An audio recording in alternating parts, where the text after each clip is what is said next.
जय बोलो देवादिदेव खतराट श्री भगवान महावीर स्वामी की जय जय जय। अहिंसा परमो धर्म की जय जय जय। परम पूज आचार्य गुरुवर श्री विद्यासागर जी महाराज की जय जय जय। परम पूज महामनामराज प्रमाण सागर जी महाराज की।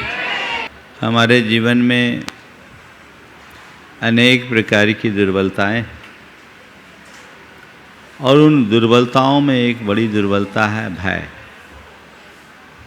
डर जिसके मन में घर कर जाता है वो सहजता से जी नहीं पाता।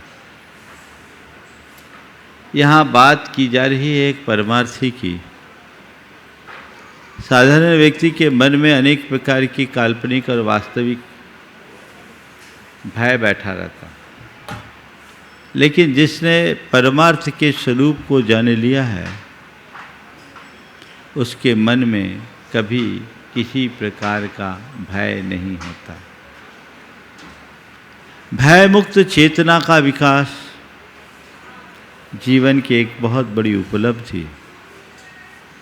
हमें उसे अपने भीतर उद्घाटित करने का प्रयास करना चाहिए। सम्यक दर्शन के अंगों की चर्चा कल प्रारंभ की गई और उसमें पहला अंग निशंकित अंग है। उसका स्वरूप बताते हुए आचार्य कुंद ने कहा, सम्मा दिट्ठी जीवा निशंका होन्ति निर्भयातेन सत्य भय विप्प मुक्का जम्हा तम्हा दुनिशंका। सम्यक दृष्टि जीव निशंक होते हैं, इसलिए वे निर्भय होते हैं। चूँकि वे 7 भयों से मुक्त होते हैं, इसलिए निशंक है।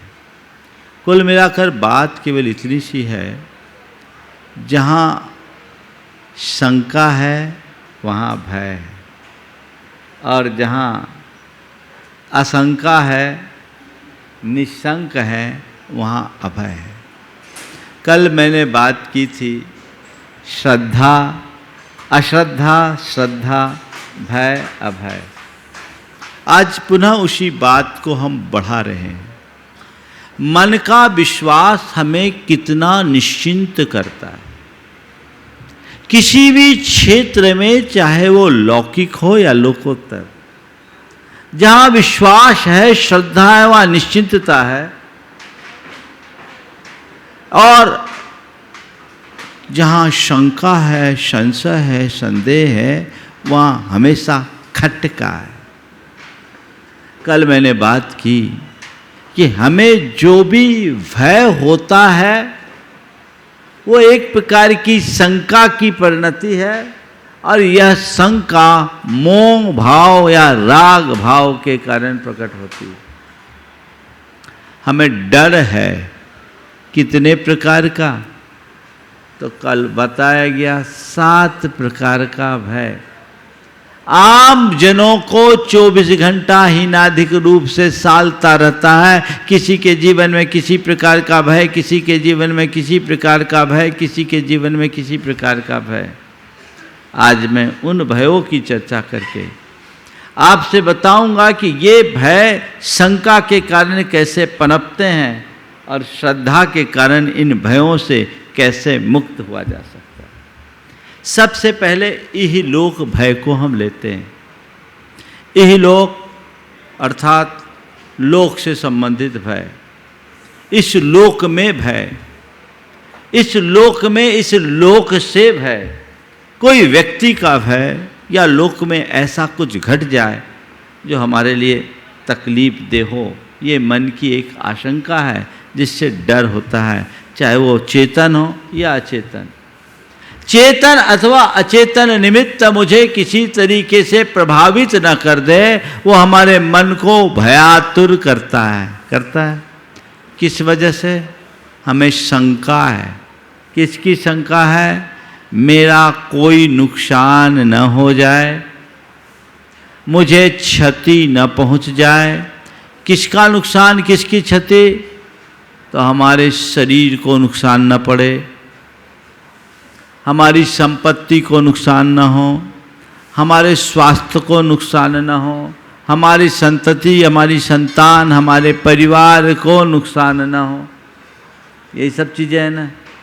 जिनके प्रति हमारा मन हर पल आकुल व्याकुल बना रहता है, आकुलित चित्त रहता है कि इन्हें किसी भी प्रकार से क्षति न पहुँचे, इनको कोई नुकसान न हो। और साधारण प्राणी अपने शरीर, अपनी संपत्ति, अपनी संतति, अपनी जो भी उसके साथ जोड़ी हुई सामग्री है, उन सब में थोड़ी भी क्षति पहुंचती है तो उसे अपनी निजी क्षति मानकर बहुत ज़्यादा दुखी होता है।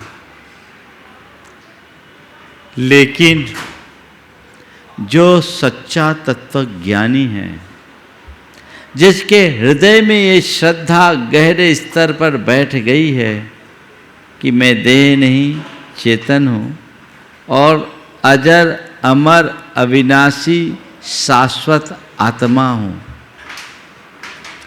तो जो मैं हूँ वो शाश्वत हूँ, जो मेरा है वह शाश्वत है, उसमें न कुछ पाने जैसा है न कुछ खोने जैसा है, उसे न कोई बना सकता है, उसे न कोई मिटा सकता है, उसका न हित है न उसका अहित है, उसका न अच्छा है न उसका बुरा है, न उसका विकास है न उसका विनाश है।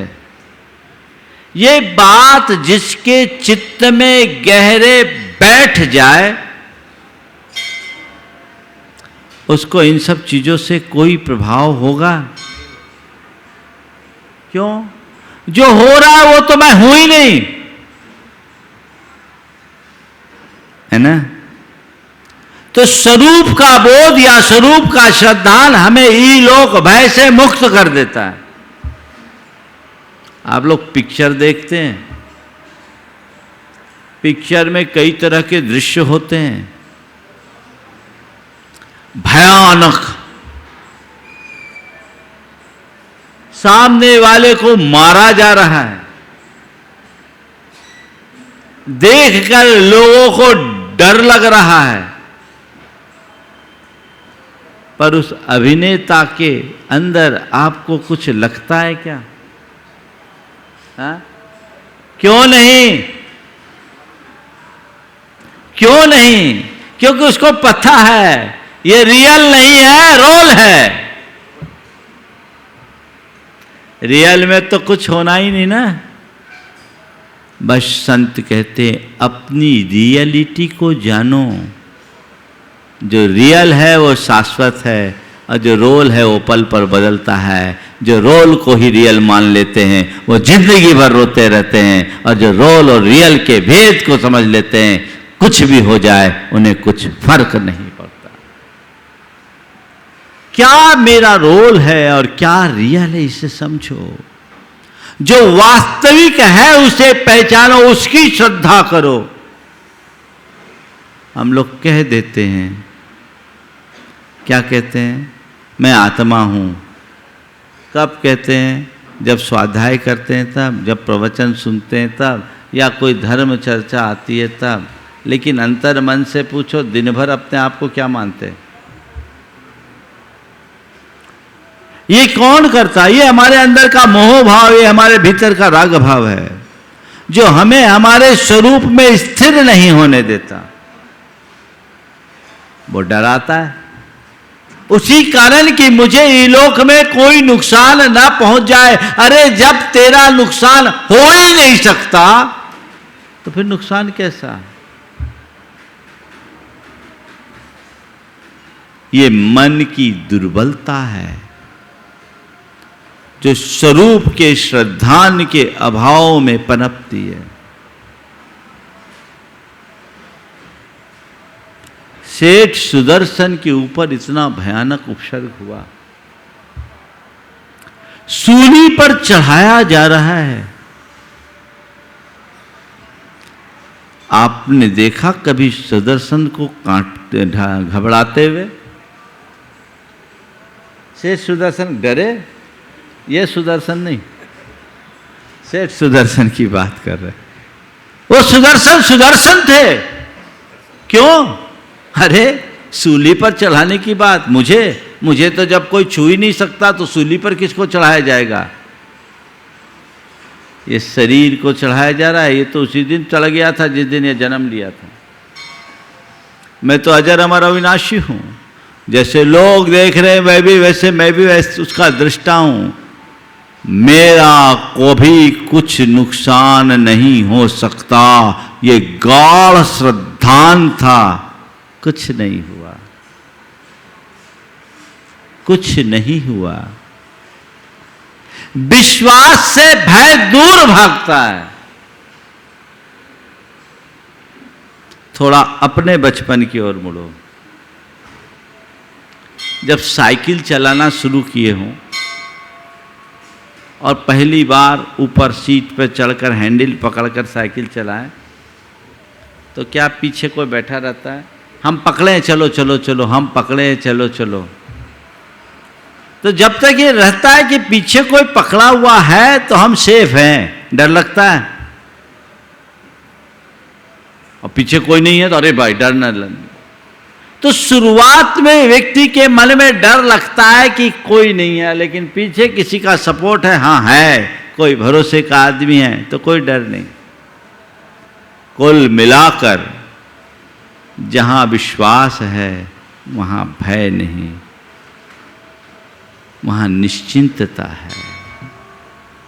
लोक में विश्वास और परलोक में विश्वास, लौकिक कार्य में विश्वास और पारमार्थिक कार्य में विश्वास।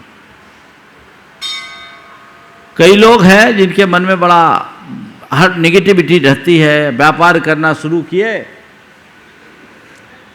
हमें नुकसान ना हो जाए, हमें नुकसान ना हो जाए, पता नहीं व्यापार चलेगा कि नहीं चलेगा, शुरू तो कर दिए, चलेगा कि नहीं चलेगा, चलेगा कि नहीं चलेगा। बताओ, जिसके मन में एक कीड़ा काट रहा है, कुलबुला रहा है, वो कभी व्यापार में सफल होगा? क्यों? उसके भीतर कॉन्फिडेंस ही नहीं है। तो क्या कहते हैं भैया, आत्मविश्वास से लबरेज रहो, तब तुम्हारा अपने आप विकास होगा। तो जैसे लौकिक क्षेत्र में आत्मविश्वास की जरूरत है, वैसे ही परमार्थिक क्षेत्र में आत्मा के विश्वास की जरूरत है, आत्मा के श्रद्धान की जरूरत है। तब तुम सफल हो पाओगे और तभी अपने डर को दूर कर पाओगे। श्रद्धा ऐसी जमाओ कि डर है ही नहीं। एक व्यक्ति है जो ये सोच रहा है सफल होंगे कि नहीं होंगे, और एक व्यक्ति है जो सोच रहा हम पक्के सफल होंगे और यहाँ तक पहुँचेंगे। कौन अच्छा है?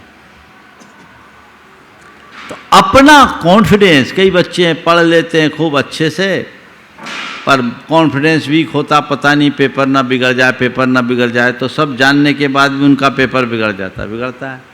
हाँ, और जिनके अंदर कॉन्फिडेंस होता है वो क्या करते हैं? हाँ, कैसा भी पेपर आए, बैठ जा, शुरू हो जा, हो जाएगा। मुझसे लोग बोलते हैं, महाराज जी आप एकदम किसी भी विषय पर कभी भी बोलते हो तो एकदम पूरी बात कैसे बोल देते हो? कहाँ से आ जाता है?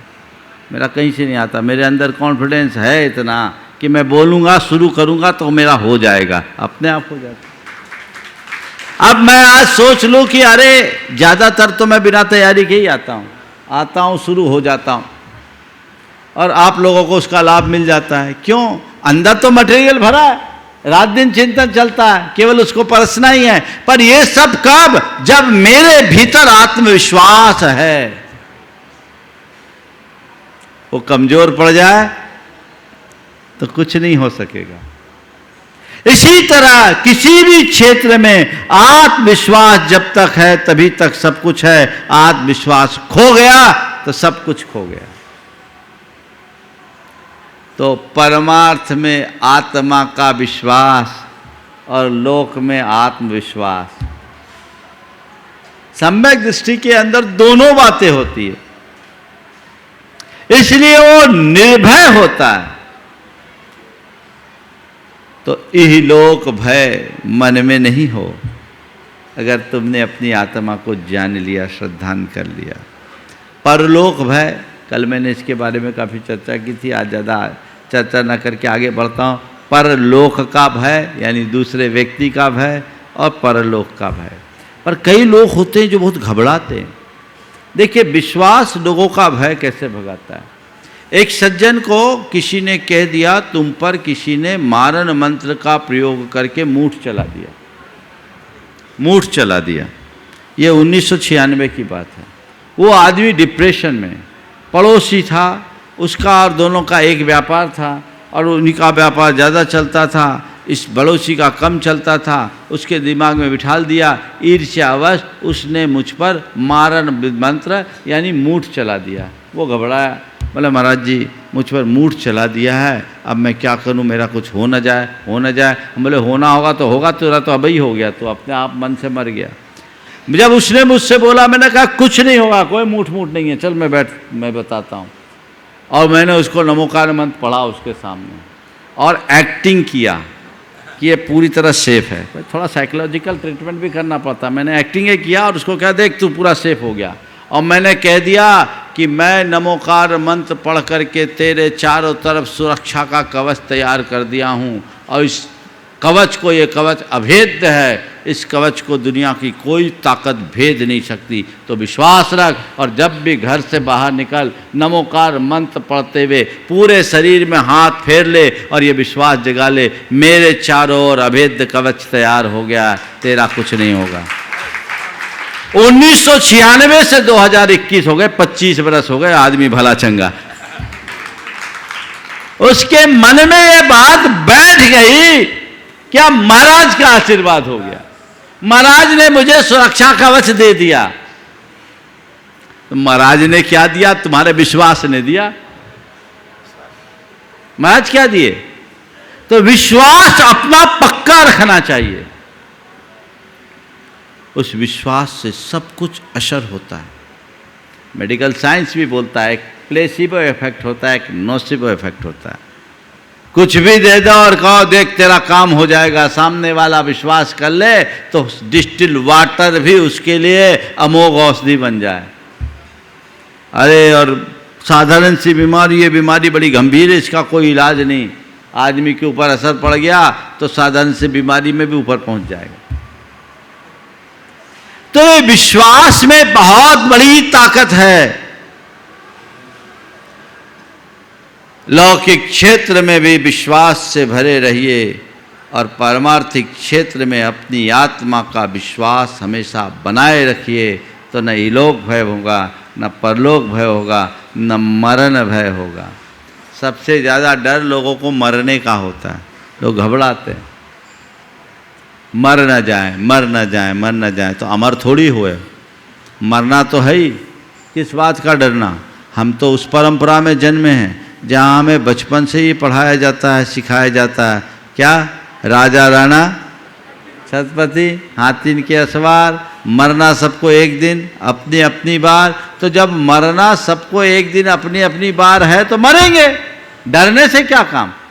जब मरना होगा तभी मरेंगे, जब मेरी बारी आएगी तभी मैं मरूंगा, बारी के पहले नहीं मर सकता। किसका डर? श्रद्धान पक्का रखो, जब तक मेरी आयु है मुझे कोई हिला नहीं सकता और आयु पूरी होने के बाद कोई जिला नहीं सकता। देखो आयु का संयोग कैसा होता है। दो उदाहरण बता रहा हूँ, एक सागर की और एक जबलपुर की। सागर में आज से लगभग 30 वर्ष पुरानी घटना है, आप लोगों को स्मरण में आ सकता है जो सागर के आसपास रहते हैं। एक चील एक सांप को पकड़ करके उड़ा जा रहा था। चील अपने पंजे में सांप को पकड़ करके उड़ा जा रहा था। अचानक रेलवे क्रॉसिंग पर फाटक बंद हुआ, लोग रुके, उस चील को देखने लगे।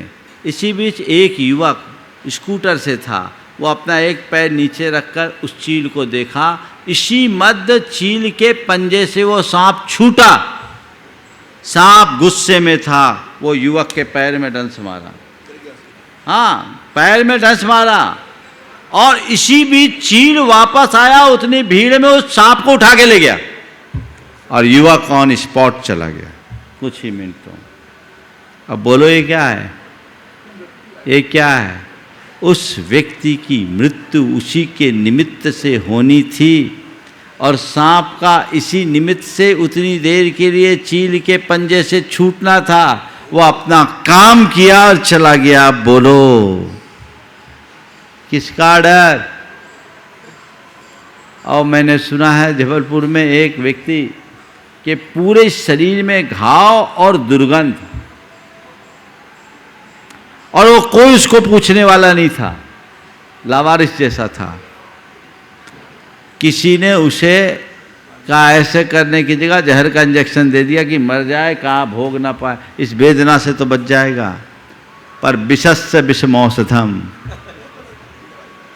वो जहर उसके लिए अमृत का काम कर गया और उसके सारी बीमारी ठीक हो गई। अब बोलो क्या हो गई?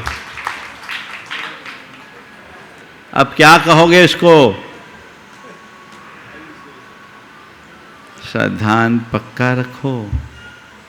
अभी 3 साल पहले एक परिवार शिमला गया, उनके साथ उनका 2 साल का बच्चा था। वो एक घाटी में बच्चा हाथ से छूटा और 250 फुट नीचे गहरी खाई में गिर गया। ऊपर से 250 फुट गहरी खाई में गिरा और संयोग एक झाड़ी में अटक गया। इन लोगों का तो एकदम स्तब्ध रह गए, क्या करें। जब गए तो बच्चे को एक खनोच भी नहीं आई। अब बोलो क्या करोगे? हमने कहा हनुमान की कथा चरितार्थ हो गई। उस बच्चे को एक खरोंच तक नहीं आई। किसका डर? हाँ, भुज में भूकंप आया था तो मां तो मर गई और बच्ची 3 दिन तक जिंदा रह निकल गई। बोलो ये क्या है? इसलिए डरना नहीं, सतर्क रहना। आत्मा के स्वरूप का विश्वास जगते ही, श्रद्धा जगते ही सारा भय भाग जाता है। इधर आत्मविश्वास रखो, इधर आत्मा का विश्वास रखो। डर नहीं होगा, न इलोक का, न परलोक का, न मरण का, न वेदना का। बीमारी न हो जाए, ये बड़ी बीमारी है। मैं आप सबसे कहता हूं, कितने भी बीमार हो अपने आप को बीमार मत मानो, क्योंकि बीमार तन के 100 इलाज हैं, बीमार मानसिकता का कोई इलाज नहीं। तन की बीमारी को कभी मन पर हावी मत होने दो। आज से कुछ वर्ष पहले मैं मैनपुरी में था, मैनपुरी उत्तर प्रदेश में, 2002 की बात है। एक सज्जन आए, उन्होंने कहा महाराज जी आपकी कृपा से मेरी 20 साल पुरानी बीमारी चली गई।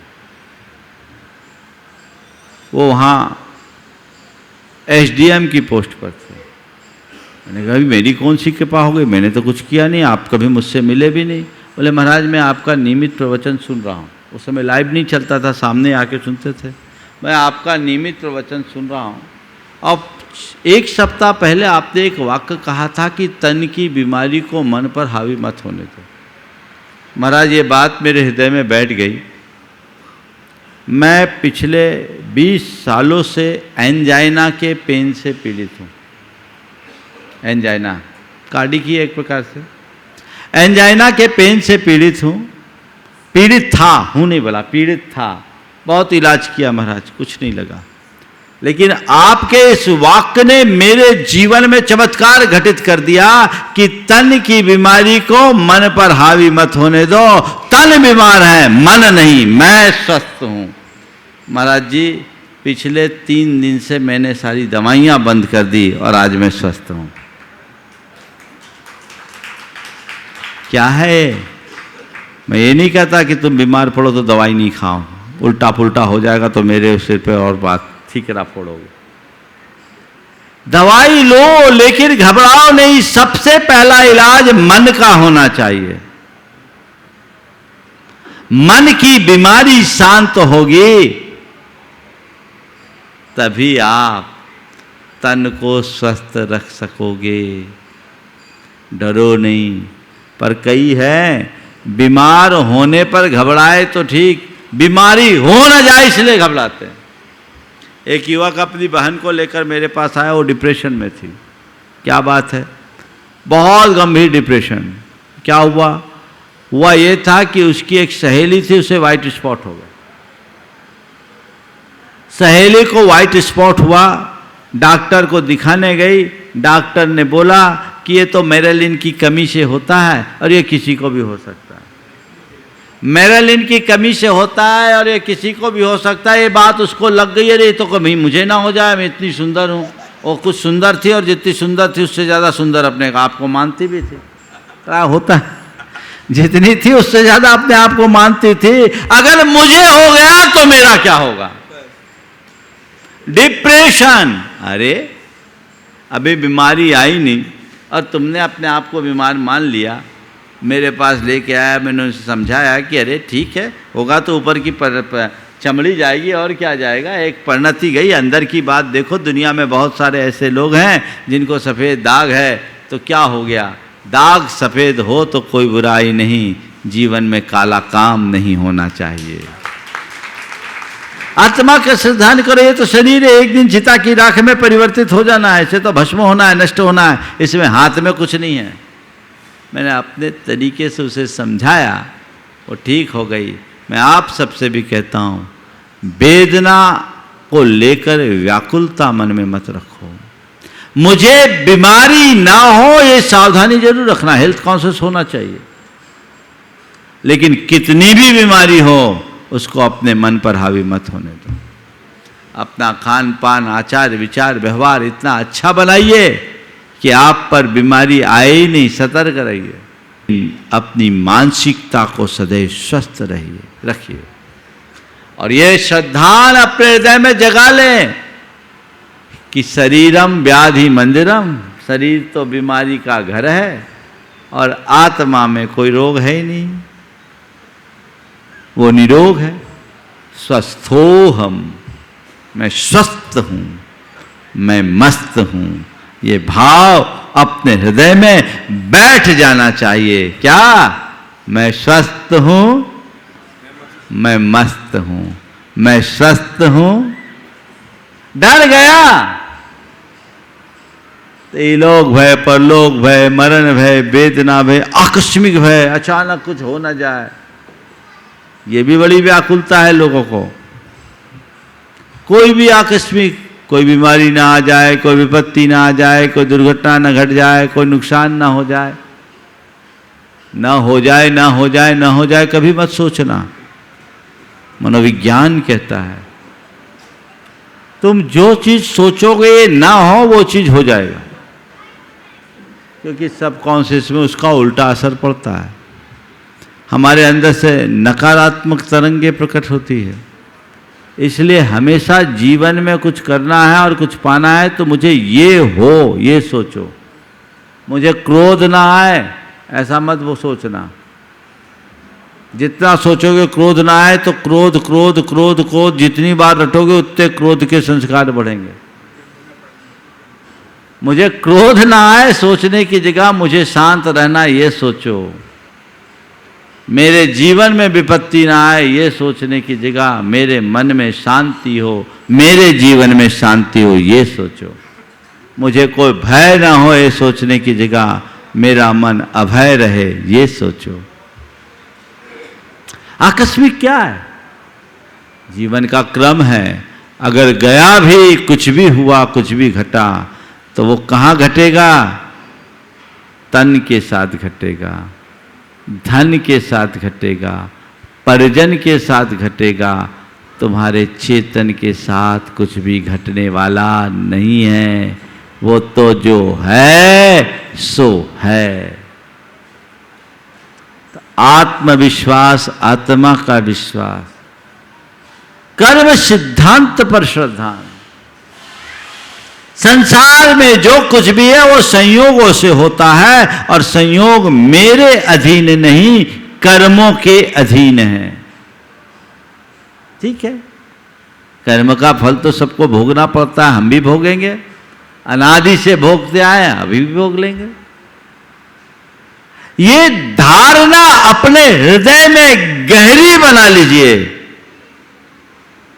मन में कभी भय जन्य आतुरता नहीं होगी। बचाव रखना जरूरी है, पर इसका अर्थ ये नहीं सोच लेना कि महाराज जी ने तो कह दिया अब हमको डरना ही नहीं है। तो कोई कहे कुआं में कूद जाओ तो कूद जाओ, क्योंकि महाराज ने कहा डरना नहीं है। आग में फांद कूद जाओ, छलांग लगा लो, क्योंकि महाराज ने कहा डरना नहीं। चलती ट्रेन के नीचे आ जाओ तो आ जाओ, बोले डरना नहीं। ऐसी बुद्धिमानी मत दिखाना। बुद्धिमानी कहूंगा इसको आज के लोगों की, और क्या कहूंगा। ऐसी बुद्धिमानी मत दिखाना। जीवन के प्रति जागरूक और सतर्क रहना तुम्हारा कर्तव्य है, पर जीवन को लेकर के किसी भी प्रकार से डरना तुम्हारी दुर्बलता। जागरूकता हो, सतर्कता हो, सावधानी हो, सजगता हो, पर डर नहीं। डर किस बात? जो होना होगा सो होगा। ज्यादा से ज्यादा बुरा क्या होगा? मरोगे। बोलो, इस जीवन में ज्यादा से ज्यादा बुरा क्या होगा? मरना ही होगा ना। तो एक ही बार तो मरना है, मरना तो है ही। बोलो, है ऐसा आदमी जो बोले कि हमको कभी नहीं मरना? नहीं, अभी नहीं मरना, कभी नहीं मरना ऐसा तो नहीं कहते, लेकिन अभी नहीं मरना। तो तुम्हारे सोचने से तुम्हारा जीवन तय हो जाए तो तुम डेट तय कर लो कि मुझे इस डेट में मरना, उसके पहले नहीं मरना। है कोई ऐसी व्यवस्था? बोलो, ऐसी डेट फिक्स कर लो। तुम सब चीज की डेट फिक्स कर सकते हो। कदाचित आजकल तो जन्म की डेट फिक्स होने लगी, शादी की डेट फिक्स होने लगी, तलाक की डेट भी फिक्स होने लगी, पर मौत की डेट फिक्स नहीं। सब है, मौत की डेट सुनिश्चित नहीं की जा सकती। दुनिया में एक ही चीज ऐसी है जो एकदम निश्चित है, और एक ही चीज ऐसी है जो एकदम अनिश्चित है, वह है मृत्यु। मृत्यु होगी ये निश्चित है, पर कब होगी ये एकदम अनिश्चित है। कब किसके साथ क्या आ जाए कुछ नहीं कर सकते। श्रद्धान अगर पक्का बना रहे तो जीवन में कभी किसी प्रकार की कठिनाई हो ही नहीं सकती, डर आ ही नहीं सकता। किस बात का डर? सतर्कता के साथ मुझे चलना है, समझदारी पूर्ण व्यवहार करना है, लेकिन घबराना नहीं है। घबराहट एक बड़ी दुर्बलता है, इससे बचना है। आजकल तो कई लोगों को बीमारी है घबराहट की, हार्ट बीट बढ़ जाती, बड़ी घबराहट होती है। ये एक प्रकार के डिप्रेशन के ही लक्षण है। अगर आपके अंदर ये तत्व ज्ञान हो तो आपका सारा डर पल में छूमंतर हो सकता है। एक सज्जन मेरे संपर्क में है, उनको एक बात का डर रहता था, बहुत गहरा डर, और आप भी सुनोगे कैसा डर। डर केवल एक बात का कि मेरा बेटा मेरी संपत्ति न हड़प ले। बेटे से डर। आज ही एक सज्जन आए, बोले हमारा बेटा हमारी संपत्ति हड़प के बैठा। ऐसा होता है, आजकल के कलयुगी संतान ऐसी हैं। उन्हें इस बात का डर कि मेरा बेटा मेरी संपत्ति न हड़प ले। मेरे पास आया, मैंने पूछा ये बताओ मरने के बाद आपकी संपत्ति किसकी होगी? बोले महाराज एक ही बेटा है, उसी की होगी, दूसरी कोई संतान नहीं, न बेटा न बेटी, एक ही बेटा, लेकिन डर है मेरा बेटा मेरी संपत्ति न हड़प ले। मैंने कहा ये बताओ मरने के बाद तुम्हारी संपत्ति किसकी होगी? महाराज वो तो बेटा की होगी। तो हमने कहा ये क्यों सोचते हो कि मेरा बेटा मेरी संपत्ति न हड़प ले, जीते जी बेटे को दे दो। ये सोच लो मैंने दे दिया, हड़पेगा क्या? तुम्हारे द्वारा जोड़ी हुई संपत्ति तुम्हारी असली संपत्ति नहीं। तुम्हारी असली संपत्ति तो तुम्हारे भीतर का पुण्य है, तुम्हारे भीतर का गुण है। जब तक तुम्हारे भीतर का पुण्य वैभव है, जब तक तुम्हारे भीतर का गुण वैभव है, तुम सब कुछ खो करके भी पा सकते हो, और यदि तुमने वो खो दिया तो सब पा करके भी खो जाएगा। इस पर विश्वास रखो। सब चला जाएगा तो भी आ जाएगा। जिसके अंदर कर्म सिद्धांत पर भरोसा होता है वो कल को लेकर के चिंतित नहीं होता। कल क्या होगा, ठीक है चला गया, जो कल देगा वो कल की व्यवस्था भी देगा। ऐसे ही निर्भय निश्चिंत होकर के चला जाता है। मेरे संपर्क में एक युवक है, देखो सम्यक दृष्टि की परिणति कैसी होती। चिंता उसके मन में हावी नहीं होती। दो भाई, माता पिता किसी बात से नाराज हो गए। नाराज क्या हुआ, उनकी ज़्यादा धार्मिक क्रियाओं से उनको असंतोष था और एक दिन कह दिया निकल जा घर से। पति पत्नी दोनों ने अपने माँ बाप के चरण छुए और कहा हम आपकी आज्ञा का पालन कर सके ऐसा आशीर्वाद दें। हम आपकी आज्ञा का अनुपालन कर रहे हैं, आज हम घर से जा रहे हैं, बस एक निवेदन है, जब भी हमारी ज़रूरत पड़े आप हमें याद करें। अच्छा खासा संपन्न घराने का युवक जिसकी करोड़ों की संपत्ति है, अचानक घर से निकल जाने का आदेश, और वो सहर्ष स्वीकार रहा है। आधुनिक युग का राम कहूं तो गलत नहीं। और कुछ नहीं लिया। पति पत्नी दोनों ने अपने दो दो जोड़ी कपड़े लिए। निकला तो कुल जेब में 500 रुपये थे। चला, कुछ दिन अपने मित्र के यहां गया, वहां रुका। लोगों ने बोला तुम ऐसे ही निकल गए, तुम्हारे पास कुछ नहीं, कुछ तो आगे पीछे के लिए सोचते। बोले क्या सोचता, किसका सोचूं, जो था वो चला गया, जो होना होगा होगा। मैं उसे अपना धन नहीं मानता जिसे मैं छोड़ कर आया, मैं अपना धन उसे मानता हूं जो मेरे भीतर है। यदि मेरे पुण्य का योग होगा फिर खड़ा हो जाएगा। उफ किए बिना वो व्यक्ति गया। गुडविल अच्छी थी, हुनर अच्छा था, उसकी मित्रों का सर्किल भी बहुत अच्छा था। सबने कहा कोई बात नहीं, अपन फिर नए सिरे से, बोले नई गिनती शुरू कर लेंगे, क्या बात हो गई। रियल एस्टेट की कंपनी बनाई। ये घटना 2003 की, 3-4 के आसपास की। और रियल एस्टेट की कंपनी में ये रहा।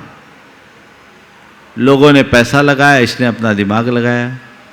और 2004 से 7 के बीच में जो रियल एस्टेट का बूम था ना, उस आदमी ने करोड़ों रुपए पैदा कर दिए और आज एक बड़ी कंपनी का मालिक है।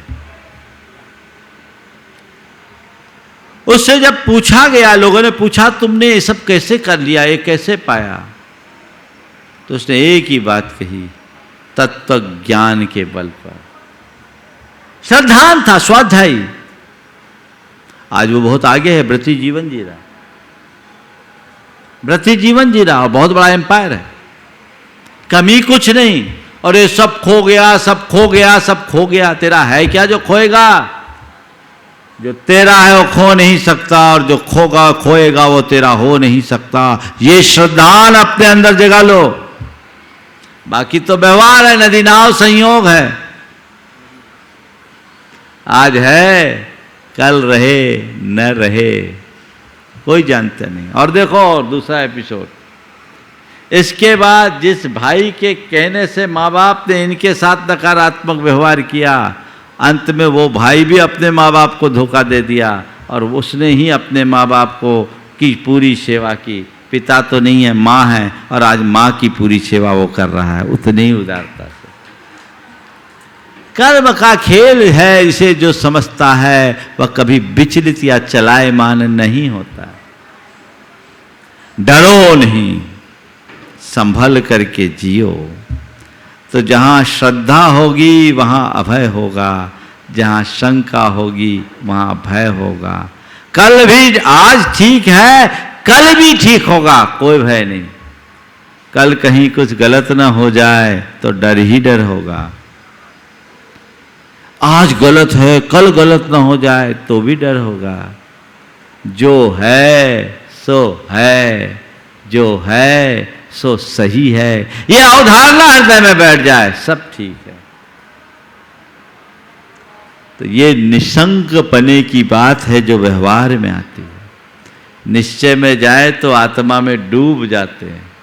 वो तो केवल ऐसी आत्मानुभूति जिसमें कोई कुछ भी कर दे तो डर नहीं। अरिमित्र महल मशान कंचन कांच निंदन थुतिकरण अर्घावतारण असी प्रहारन में सदा समता धरन। कोई डर नहीं। व्यवहार में भी इस तरह की निश्चिंतता आनी चाहिए। मेरे साथ घटना घटी 2006 में। बांग्लादेश की सीमा में मैं था। कोलकाता से मैं बरहमपुर की तरफ जा रहा था। रास्ते में एक जगह लगभग 2-2.5 हजार बांग्लादेशी लोगों ने मुझे घेर लिया।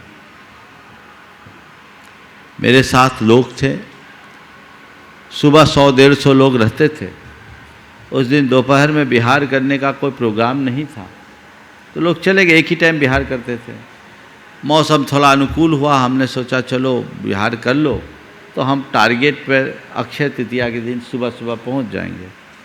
हमें 12 किलोमीटर बिहार करना था। चले 7 किलोमीटर तक तो लोगों ने मुझ पर फूल बरसाए, बहुत स्वागत किया। वहाँ के जनता, जो स्थानीय जनता थी, उसकी अपार श्रद्धा थी। 3 बजे सुबह से आ जाते थे लोग, हजारों लोग दर्शन करते। लेकिन थोड़े आगे मालूम पड़ा कि वहाँ एक मदरसा है और वहाँ 150-200 लोग हैं, थोड़ा न्यूसेंस क्रिएट कर रहे हैं। हमने कहा ठीक है, यहाँ रहने से कोई फ़ायदा नहीं, चलो। फोर्स भी अपने साथ थी। हमने सबसे कहा कोई प्रोटेस्ट नहीं करना, चलते। जब एक फरलांग पास रहे तो पता लगा 1500 से 2000 आदमी पूरे रोड को घेरे हुए। लोगों ने मुझसे कहा महाराज यहीं रुक जा। मेरे मन ने मुझसे कहा कि यहाँ रुकना खतरा है, आगे चलो देखते हैं। हम आगे चले। प्राय हम बिहार में जब चलते हैं तो लोग इधर उधर की बातें न करें तो जाप कराते चलते हैं। हम जाप करा रहे थे। वो पूरी भीड़ को लोगों ने तो ऐसा किया जैसे भीड़ एकदम छट गई हो, रास्ता बना। मैं करीब 50 मीटर आगे चला गया, लेकिन उस पूरे के पूरे 1500 से 2000 लोगों की भीड़ को 15-20 लड़के जो 20-22 साल के थे वो लीड कर रहे थे। इसी बीच एक बस आ गई। बस को लोगों ने आड़े लगा लिया और मुझे घेर लिया। उस समय कोलकाता की महिलाएं थी, उनने पहले मुझे घेरा। पुरुषों की एक लेयर, उसके बाद 2 लेयर महिलाओं की, और उसके बाद पुरुष। सब जितने लोग थे मुझे घेर लिया। उनके हाथ में घातक अस्त्र थे, मौत सामने थी। लेकिन उस घड़ी मेरे मन में न तो भय हुआ न क्षोभ। मैं सहज भाव से जानता और देखता रहा। मेरे मन में केवल एक ही बात आई कि इस आयु का अंत इनके निमित्त से होना होगा, तो आज जो होगा सो हो जाएगा। मेरी समाधि तो है, मैंने संक्षेप प्रत्याख्यान कर लिया था, और मेरी आत्मा को तो ये छू ही नहीं सकते। मेरे मानस में एक ही गाथा आचार्य कुंद कुंद की गूंज रही थी, छिज्जदुआ भिज्जदुआ अहो जादु विपलयम जम्मा तम्मा गच्छदु तहा विना परिग्रहो मध्य। छिद्दुआ भिज्जदुआ निज्जदुआ अहो जादु विपलयम जम्मा तम्मा गच्छदु तहा विना परिग्रहो मध्य। ये मेरा है नहीं, मुझे ये छू ही नहीं सकते। मुझे मारने के तो सवाल नहीं। मैं तो शुद्ध आत्म तत्व हूँ। सहज साम भाव में मैं था, डर नहीं। अरे अब क्या होगा, अब क्या होगा। हालांकि हल्की सी चोट आई, सिर में चोट आई, पूरी कहानी अलग है, पर उस मूवमेंट में भी मेरा मन विचलित नहीं हुआ। किसके बल पर? आत्मश्रद्धान के बल पर। तो बहुत बड़ी ताकत है, व्यवहार में वो घटित कर सकते हैं। और जो ध्यान में है उनके लिए तो कोई कितना ही बड़ा उपसर्ग कर दे कुछ नहीं होता। उनके लिए कहते सम्मा दिट्ठी जीवा निशंका होंति निभयाति न सत्य भय। जो चत्तारी विपाए छिंद दिकम बंध मोह करे सो निशंको चेदा सम्मा दिट्ठी मुने यब्बो मिथ्यात असंयम कसायर योग। ये जो चारों पाद हैं कर्म बंध को करने वाले, इसको जो छेद देता है वो निशंक होता है। यानी जब तक मोह और राग भाव तुम्हारे हृदय में प्रबल बने हुए हैं तब तक डर है। जिस पल तुम्हारा मोह मिटेगा, तुम्हारा राग शांत होगा, तुम्हारे अंदर का डर पूरा होगा, दूर होगा, फिर कभी हावी नहीं होगा। तो मोह भाव को पहले दूर करो, राग भाव को धीरे धीरे मंद करो, पूरे जीवन आनंद के साथ जीने में आप समर्थ हो जाएंगे। सभी के जीवन में वैसा ही आनंद हो और जीवन के परम तत्व का रस ले सके, इस भाव के साथ मैं यहीं पर विराम ले रहा हूँ। बोलिए परम पूज्य आचार्य गुरुवर श्री विद्यासागर जी महाराज।